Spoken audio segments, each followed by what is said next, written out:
Hola, bienvenidos. Hoy vamos a tocar un tema muy importante dentro de la Iglesia Católica. Vamos a hablar de una de las mujeres más influyentes de la historia, pero también de la más incomprendida.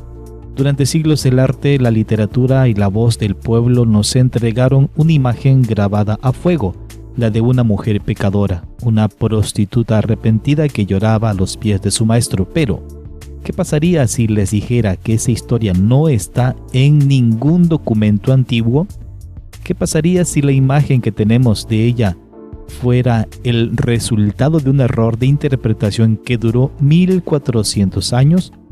Pues hoy en este episodio nos despojamos de los mitos y los prejuicios para redescubrir la verdadera María Magdalena. No fue la amante de Jesús, ni la adúltera que la tradición inventó. Fue una líder, una pieza clave en el nacimiento del cristianismo y la única a la que la historia hoy reconoce como la apóstol de los apóstoles. ¿Cómo fue que su liderazgo terminó oculto tras una etiqueta de pecado? ¿Por qué la visión de Pedro prevaleció sobre la suya? Prepárense porque hoy vamos a separar la fe de la ficción y la historia del rumor popular. Comenzamos. Bien, les diré que acabo de ver un documental, más correctamente dicho es pseudo documental de la BBC, titulado Misterio de la Biblia, la verdadera historia de María Magdalena. Empezaré también diciendo algunas falsedades de este documental que si ya la viste o si no lo has visto, pues tienes que saber esto primeramente para no quedar confundido con este pseudo documental. Decirles que es falso que María Magdalena era una prostituta.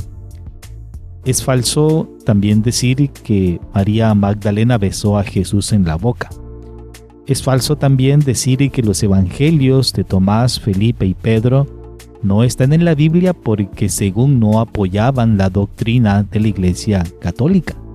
Es falso también decir que María Magdalena era su amante, la amante de Jesús.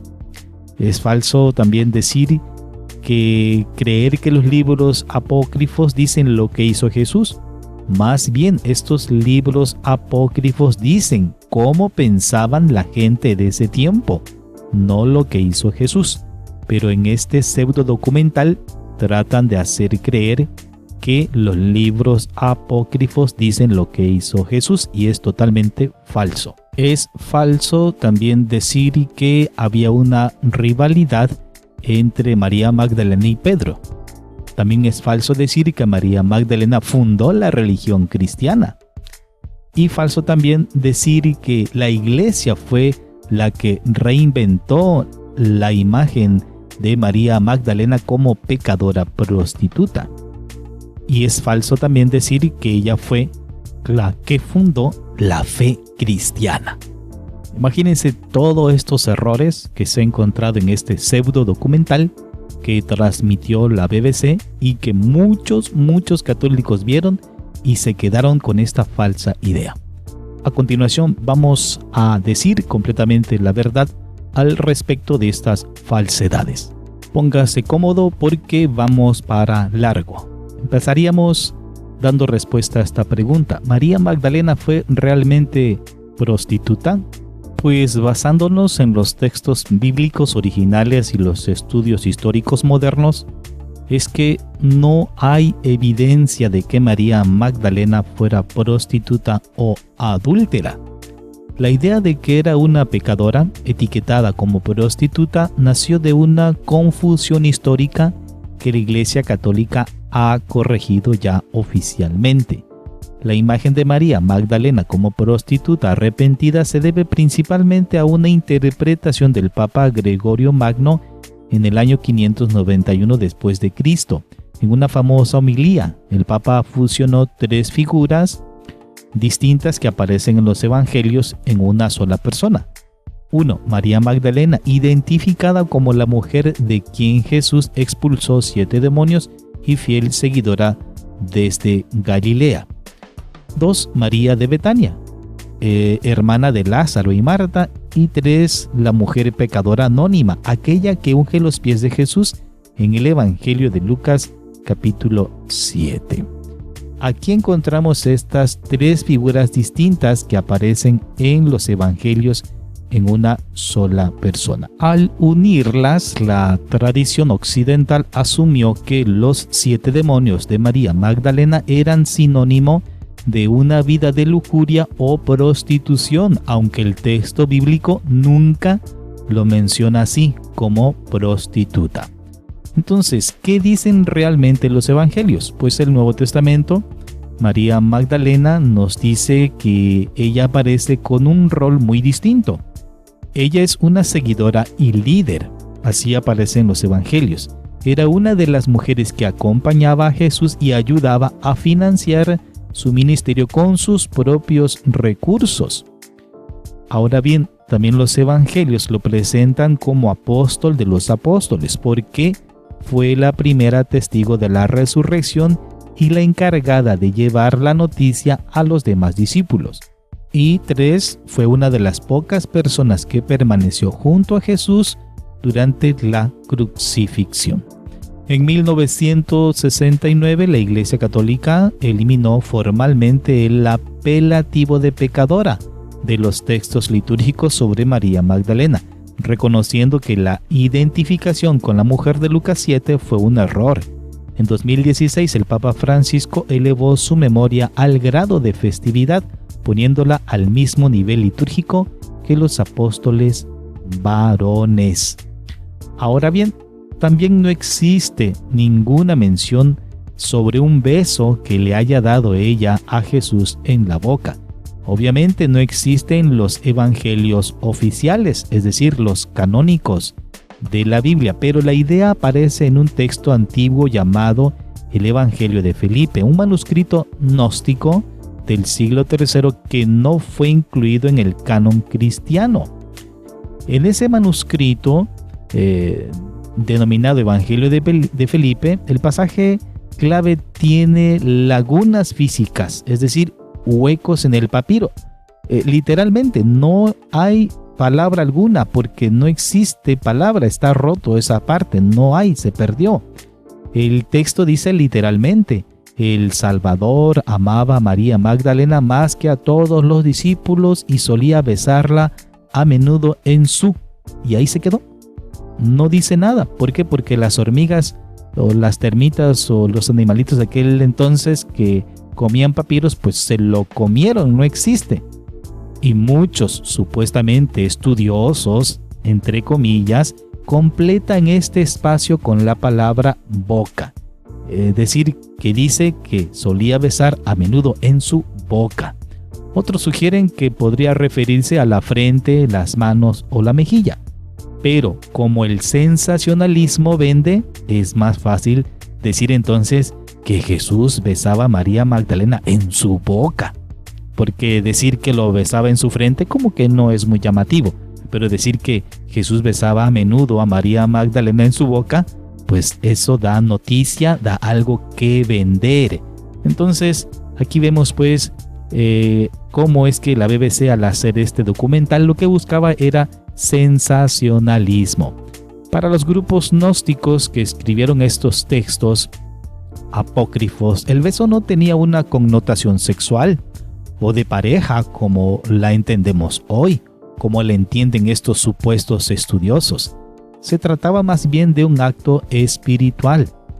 En la cultura gnóstica, el beso simbolizaba que Jesús le soplaba, entre comillas, o transmitía sabiduría secreta, en este caso directamente a su discípula más avanzada, María Magdalena. Bueno, eso es lo que se cree pues en la cultura gnóstica, no en la cultura católica. El mismo Evangelio menciona que es por un beso que los perfectos conciben y dan a luz, obviamente espiritualmente, sugiriendo que era una forma de comunión entre hermanos espirituales. Ahora bien, el texto utiliza la palabra griega koinonos, que a menudo se traduce como compañero o pareja. Sin embargo, en el contexto de la época, este término también se usaba para referirse a un socio o compañero de misión, que es lo más probable que dijera estos textos, que María Magdalena era una compañera de misión al igual que los demás apóstoles, no como una cónyuge necesariamente. Así que aunque el texto gnóstico menciona besos, entre comillas, porque así lo han querido ellos interpretar, los historiadores coinciden en que el autor buscaba resaltar la superioridad espiritual de María Magdalena sobre los demás, presentándola como la persona que mejor entendía las enseñanzas de Jesús. Y esto podría ser más acertada, esta idea, que María Magdalena entendía más, porque recordemos que a ella es a la que se le aparece primero cuando resucita. Entonces es más obvio pensar esto a pensar que María Magdalena era la mujer, la cónyuge de Jesús. Ahora, esto de que los evangelios de Felipe, Pedro y Tomás eran evangelios que la iglesia no incorporó al canon porque supuestamente no apoyaba la doctrina de la iglesia católica, esto es un completo error. Los evangelios de Tomás y Felipe y Pedro no forman parte de la Biblia porque la iglesia primitiva consideró que no cumplían los criterios necesarios para ser palabra de Dios. La exclusión no fue un secreto ni una conspiración, sino un proceso de filtración basado en 4 puntos principales. El primer punto es la incoherencia doctrinal. Este es el punto que tenemos que hacer muy hincapié. Muchos de estos textos, especialmente el de Felipe y Tomás, presentan una visión gnóstica donde la salvación viene por un conocimiento secreto. Eso es la gnosis, un conocimiento secreto. Solo algunos lo pueden tener, solo algunos iniciados. Y a través de este supuesto secreto es que se van a salvar. O sea, se van a salvar por saber este secreto y no por la fe en la muerte y resurrección de Jesucristo, que es lo que nos invitan los evangelios canónicos: Mateo, Marcos, Lucas y Juan. Pero de Felipe y Tomás, estos supuestos evangelios, entonces nos dicen que te vas a salvar por un supuesto conocimiento secreto, no por la fe en la muerte y resurrección de Cristo.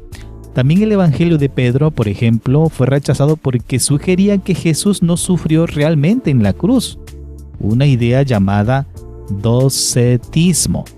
Bueno, esto es con respecto a la incoherencia doctrinal. Por eso es que estos libros no fueron incluidos en el canon bíblico. Viene también la falsa autoría, es decir, la apostolicidad. Aunque llevan nombres de apóstoles, los historiadores coinciden en que fueron escritos mucho después de que ellos murieran, entre los años 150 y 250 después de Cristo. Se les llama pseudoepígrafos porque alguien más usó el nombre de un apóstol famoso para darle autoridad a sus propias ideas. Entonces, la falsa autoría nos dice que entonces estos libros no podían ser incluidos en el canon. Viene también la falta de uso universal, es decir, la catolicidad. Los 4 evangelios de la Biblia, Mateo, Marcos, Lucas y Juan, se leían en todas las comunidades cristianas desde muy temprano. En cambio, los de Tomás o Felipe solo circulaban en grupos pequeños o sectas específicas. Nótese esto, sectas específicas, es decir, eran cristianos que estaban separados del tronco común. Y también fueron excluidos del canon o fueron rechazados por la fecha tardía. Los evangelios bíblicos se terminaron de escribir antes del año 100. Los apócrifos aparecieron cuando los testigos directos de Jesús ya no vivían, lo que los hacía menos fiables históricamente, porque ya no había quien los refutara o ya no había quien confirmara que realmente decían la verdad estos libros. Entonces, por esta fecha tardía, por su antigüedad, no fueron incluidos. Es decir, pensar que, por ejemplo, hoy salga un evangelio diciendo cosas de Jesús, haciendo creer que las dijo y no hay quien confirme si realmente eso dijo Jesús. Así que se consideró pues que estos textos no apoyaban la doctrina que los primeros cristianos habían recibido directamente de los testigos presenciales, los apóstoles, incluidos en ellos María Magdalena. y las otras Marías que la seguían a Jesús, porque había mujeres también que seguían a Jesús. Ahora, sobre que si María Magdalena era la amante de Jesús, bueno, no existe ninguna evidencia histórica o bíblica de que María Magdalena fuera amante o pareja sentimental de Jesús. La mayoría de los historiadores y académicos coinciden en que su relación era estrictamente de maestro y discípula.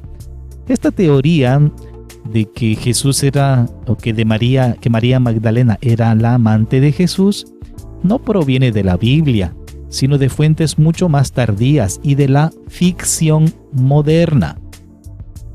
En escritos como el Evangelio de Felipe, que ya vimos que es un escrito que carece de veracidad, se dice que Jesús amaba a María más que a los otros discípulos y la llama su compañera.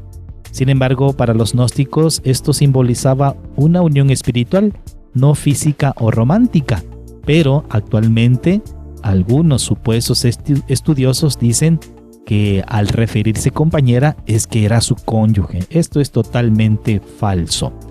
También las novelas y películas actualmente, como El Código Da Vinci, popularizaron la idea de un matrimonio secreto para crear una trama de misterio, pero no se basan en hechos aprobados. Algunos argumentan también que al ser Jesús un rabino judío, lo normal, dicen, es que habría sido que estuviera casado.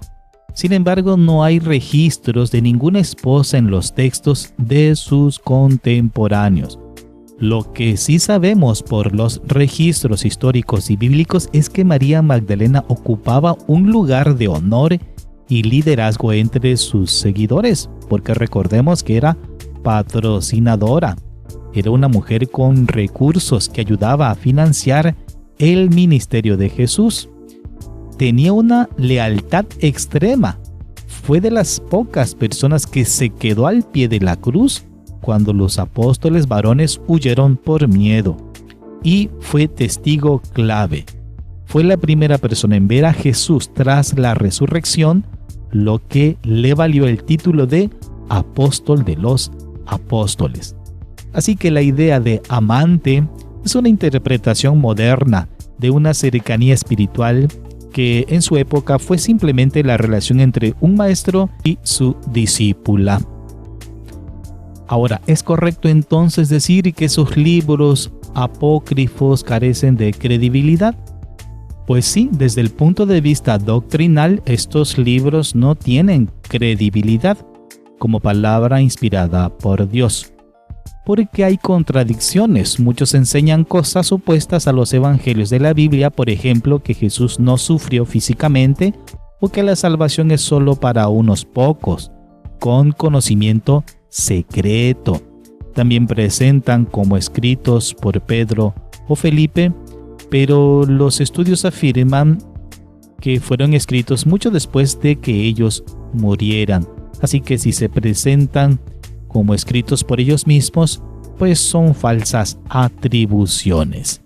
Ahora, desde el punto de vista histórico, pues un historiador podría decir que estos libros tienen mucha credibilidad, pero no para saber exactamente qué hizo Jesús, sino para entender cómo pensaban los primeros cristianos y nada más. Porque a través de estos libros se conoce hoy en día que los cristianos de los primeros siglos, pues algunos no creían realmente a Jesús como un salvador, sino lo tenían más como un filósofo. También estos libros apócrifos muestran detalles que hoy damos por hechos, como los nombres de los Reyes Magos o los padres de la Virgen, que no están en la Biblia, sino que vienen de estos libros apócrifos. Entonces, para tradiciones populares, pues estos libros han ayudado mucho a dar un poco de sentido a ciertos personajes y nada más. No sirve para saber qué es lo que hacía Jesús, sino más bien cómo pensaban o cómo se comportaban con respecto a la fe los primeros cristianos de ese entonces. Así que En su totalidad, los libros apócrifos podríamos decir que no son mentiras, no podemos descartarlos así por así, sino tener en cuenta que son textos que representan corrientes de pensamiento que la iglesia oficial decidió no seguir porque se alejaban del mensaje central que Jesucristo había dejado. Ahora, decir que María Magdalena fundó la religión cristiana es una total falsedad, porque María Magdalena lo que sí hizo, y algunos historiadores modernos sostienen, es que simbólicamente ella dio inicio, pero no lo fundó, a la religión por ser la primer testigo de la resurrección.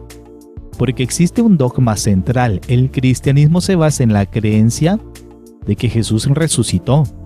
Según los evangelios, María Magdalena fue quien llevó esta noticia a los apóstoles.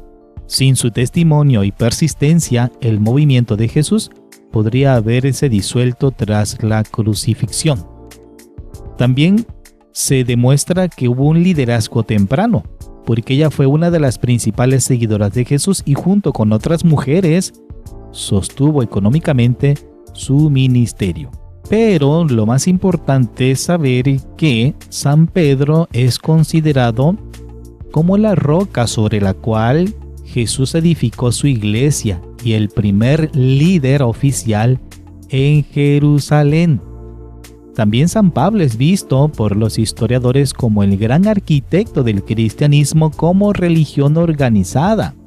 Él fue quien llevó el mensaje, fue de Israel y escribió las epístolas que definieron la doctrina cristiana tal como lo conocemos hoy. Y las definió no porque él los haya inventado, sino porque, asistido por el Espíritu Santo, es que él fue un caudal de sabiduría. Algunas corrientes teológicas disruptivas argumentan que María Magdalena fue una líder espiritual y cofundadora, cuyo papel fue minimizado deliberadamente por la jerarquía patriarcal de aquel entonces. Y es toda una burrada decir esto, porque María Magdalena es considerada como el apóstol de los apóstoles. Este título, reconocido oficialmente por el Vaticano, valida su papel crucial en la transmisión inicial de la fe. Así que si hay alguno diciendo que María Magdalena pues fue minimizada, pues se ha quedado atrás en las noticias, porque la Iglesia Católica, el Vaticano, ya le ha dado su papel crucial. Ahora, en estos evangelios de María o Felipe, se presenta a María como la discípula que mejor comprendía las enseñanzas de Jesús, incluso enfrentándose a Pedro por el liderazgo, que es un completo error también pensar eso.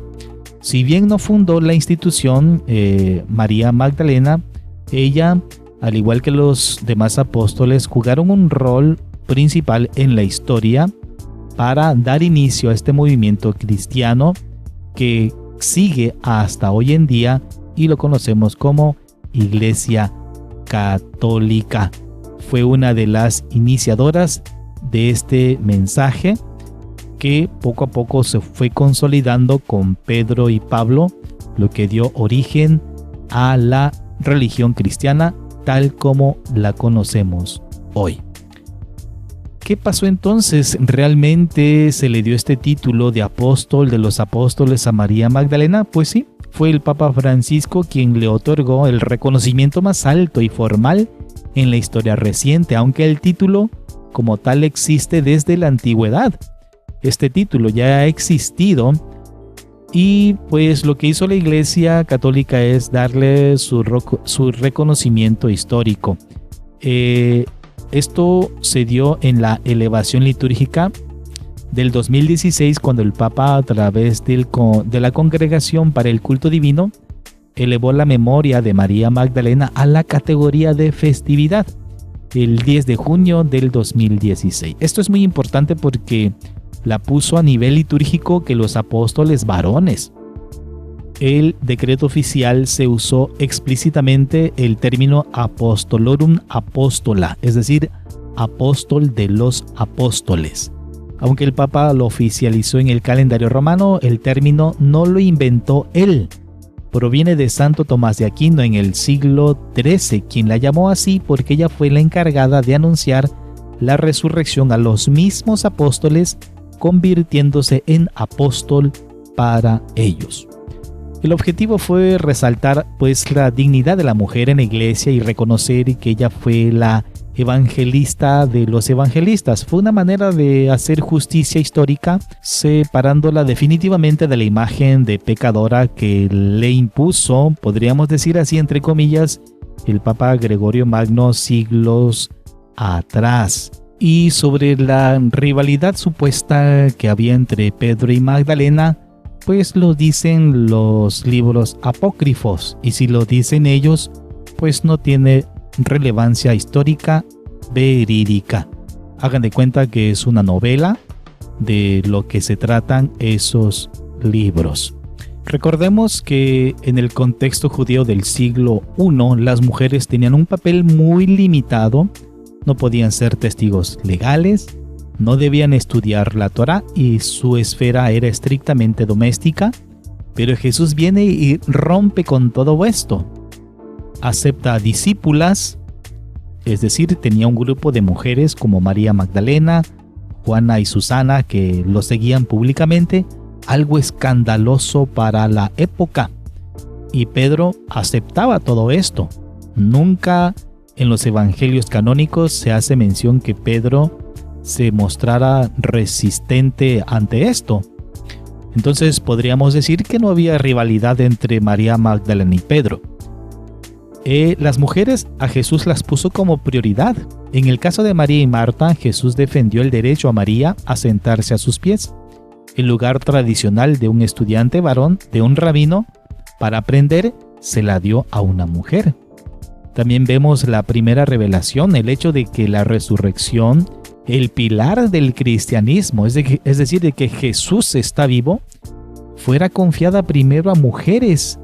Esa es la prueba más grande de que para Jesús no había exclusión por género y todos los apóstoles lo aceptaban. Así que la exclusión fue un proceso posterior influenciado por dos fuerzas. La estructura judía, los primeros cristianos eran judíos y traían consigo la cultura de la época donde la autoridad era masculina. Ese fue el problema, uno de los problemas, porque aunque Jesús y los apóstoles entendían que también las mujeres podían ser discípulas, pues los primeros cristianos judíos no lo entendían así, debido a esa cultura en la que se desarrollaba esa época. Y también la sociedad romana juega un papel muy importante para esto, para la exclusión de las mujeres. Cuando el cristianismo empezó a expandirse por el Imperio Romano, buscó ser respetable. En Roma, una religión liderada por mujeres era vista con sospecha o como un culto extraño.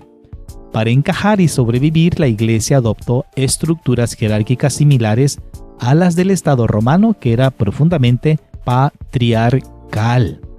San Pablo es una figura contradictoria en este tema. En sus cartas escribió frases de igualdad absoluta, como «Ya no hay judío ni griego, no hay esclavo ni libre, no hay varón ni mujer, porque todos vosotros sois uno en Cristo», así lo dice Gálatas 3:28.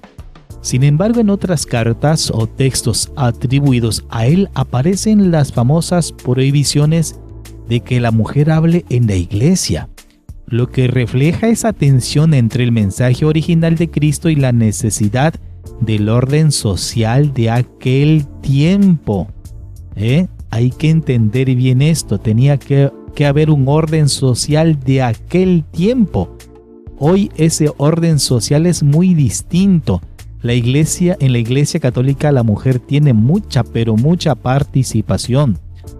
Así que la exclusión no fue un error de diseño de Jesús, sino de una adaptación cultural de los cristianos posteriores.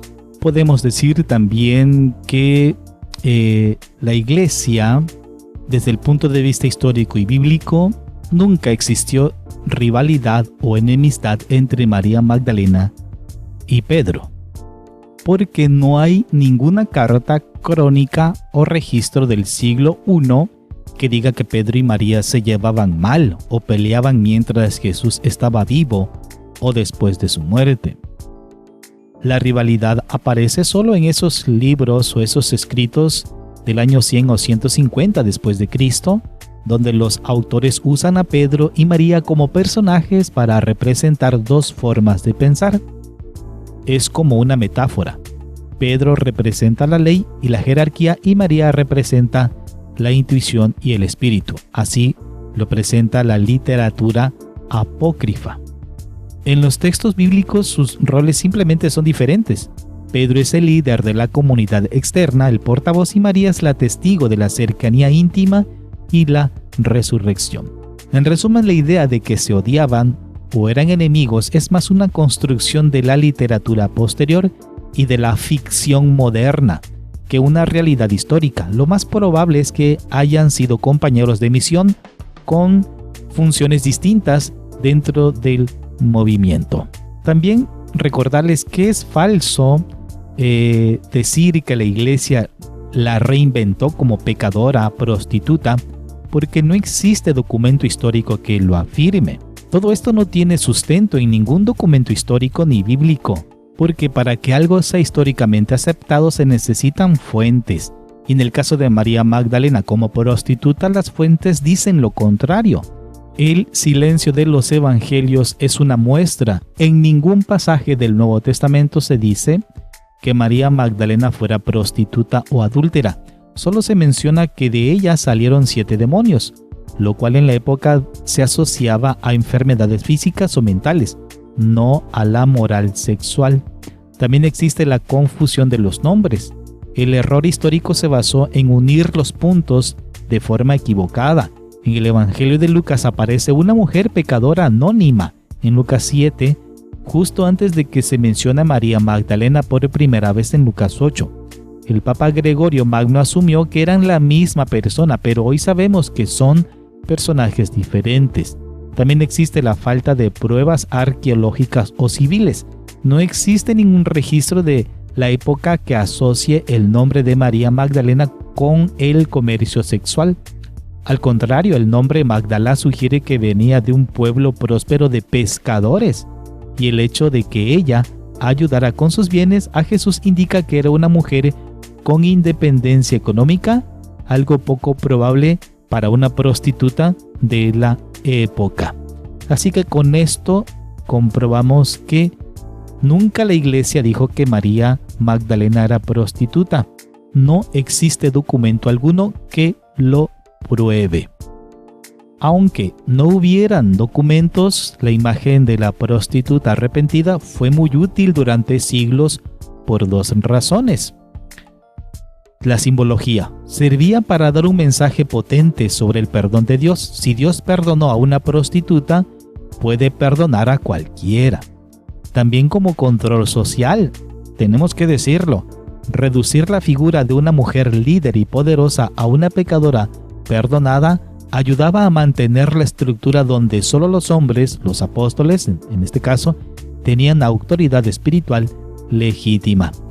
En 1969 la propia Iglesia Católica admitió el error y retiró el adjetivo de penitente o pecadora de su liturgia, reconociendo que la historia le debía una disculpa. Recordemos que la Iglesia Católica no es una iglesia donde está constituida por puros santos, no. Hay santos y pecadores, y se cometió ese error y la Iglesia ha reparado ese error, que ya lo hemos mencionado con el Papa Francisco dándole el título que le corresponde. Y el error histórico de pecadora no fue porque la Iglesia le haya puesto el título de prostituta, más bien fue el vulgo, es decir, la cultura popular, quien jugó un papel enorme en fijar esta imagen. Pero hay un matiz importante, la Iglesia sí le dio el impulso definitivo a través de su magisterio oficial. Si bien es cierto que no existe un dogma o un documento doctrinal que diga María Magdalena es oficialmente prostituta, sin embargo ocurrió lo siguiente. En la homilía 33 del Papa Gregorio Magno del año 591, que dice a la letra en el documento, esto fue clave, aunque nunca fue una declaración dogmática, pero sí fue una enseñanza oficial en su momento del Papa, que decía: aquella a quien Lucas llama la mujer pecadora y a quien Juan llama María de Betania, nosotros creemos que es la María de la que fueron expulsados 7 demonios, según Marcos. Así lo dice. Al ser el Papa quien lo dijo en un sermón, la Iglesia entera lo aceptó como una verdad durante 14 siglos. Pero dijo pecadora, no dijo prostituta. El vulgo fue quien le dio ese título. La Iglesia incluyó en el calendario litúrgico y en las lecturas de la misa el pasaje de la pecadora para el día de María Magdalena, que ya dije también anteriormente que esto ya fue retirado. El arte religioso financiado por la Iglesia la pintó durante siglos con el cabello suelto, señal de la prostitución en la época, y el frasco de perfume de la pecadora de Lucas 7. Y aquí es donde viene el papel del pueblo. La gente común abrazó esta versión porque la historia de la pecadora arrepentida es muy poderosa emocionalmente. Fue una mezcla. La jerarquía dio la idea y el pueblo la convirtió en una leyenda indestructible. Así que la Iglesia lamentablemente creó la confusión de identidad al unir a los personajes, pero fue la tradición popular y el arte los que le pusieron la etiqueta específica de prostituta. Para el Papa, ella era simplemente el símbolo del alma que pasa del pecado total al amor total. Es fascinante cómo una palabra más ambigua como pecadora terminó convirtiéndose en una biografía falsa tan específica por el peso de la cultura. ¿Qué podemos concluir de todo esto? Pues que aprendimos que para conocer la verdad hay que ir a los documentos originales. La Biblia nunca la llamó prostituta. Esa fue una interpretación posterior que se dio por sentada sin estar escrita. Vemos cómo una idea de la pecadora puede transformarse en una etiqueta, la de prostituta, debido a la presión del pensamiento de cada época y al imaginario popular, incluso por encima de la realidad histórica. El caso de María Magdalena demuestra que las instituciones pueden y deben rectificar, y la Iglesia Católica lo ha hecho. Hoy se le devuelve su lugar como apóstol de los apóstoles, reconociendo que su papel fue el de una líder y testigo clave, no el de una mujer marginada por su pasado. Su figura nos enseña que el valor de una persona en un movimiento como el cristianismo no depende de su género o de las historias que otros cuenten sobre ella, sino de su lealtad y sus acciones reales. En fin, pasamos de una imagen de pecadora arrepentida a la de una colaboradora fundamental que estuvo en los momentos más críticos cuando otros huyeron. Hemos llegado al final de este viaje por la historia y la conclusión es clara. Las palabras tienen poder, pero el silencio también. Durante siglos el silencio sobre el verdadero rol de María Magdalena permitió que una etiqueta errónea definiera su legado. Hoy sabemos que no fue la mujer que el vulgo imaginó, mucho menos lo que este pseudo documental a la que hice referencia quiso hacernos creer, que ella era una prostituta, que ella había besado a Jesús y que era la amante de Jesús y que supuestamente ella había fundado la religión cristiana.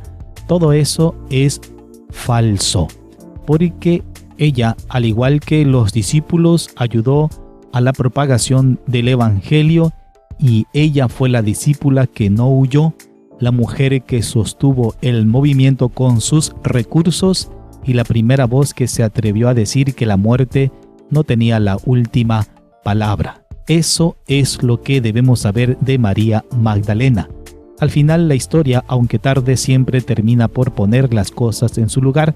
Ni pecadora, ni amante, simplemente María Magdalena, la compañera de misión y la apóstol de los apóstoles. Gracias por acompañarnos en este episodio. Si te hizo cuestionar lo que dabas por sentado, no olvides compartirlo y suscribirte. Nos escuchamos en la próxima para seguir desenterrando las verdades que el tiempo intentó ocultar. Hasta pronto.